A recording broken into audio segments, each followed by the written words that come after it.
বিল নদী, নদীর ওই পাশে দেখছেন একটি গ্রাম। তারপরে এই যে এই পাশে দেখেন, এই যে এই পাশে আর একটি গ্রাম। তারপরে আমাদের পিছনে আর একটি গ্রাম আছে। তারপরে এই যে আর একটি গ্রাম, ঠিক আছে। মানে গ্রামের চারপাশ দিয়ে নদী, সামনে একটা স্কুল দেখা যাচ্ছে।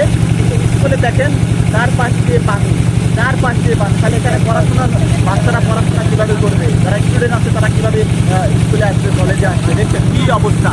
তো যাই হোক, তারপরে যারা ঘুরতে আসবেন, ঘোরার মতো একটা জায়গা, দেখার মতো একটা জায়গা, আপনারা আসবেন এখানে। অনেক সুন্দর একটি জায়গা। মানে এখন বেশি পানি, একটা অন্যরকম পরিবেশ। যখন খুব পানি হবে, পানিটা কমবে এই নদীতে, তখন কিন্তু আরও সুন্দর একটি পরিবেশ হবে। এখানে কিন্তু পানির উপর যে একটা রাস্তা আছে, তো এই রাস্তাটা আপাতত এখন আপনাদের দেখাইতে পারতেছি না। তবে আমি আশা করি নেক্সট টাইম যদি আসি, তখন আবার নদীতে পানি যখন কম থাকবে, তখন আবার আসবো, তখন আপনাদের রাস্তাটা সহ দেখাবো।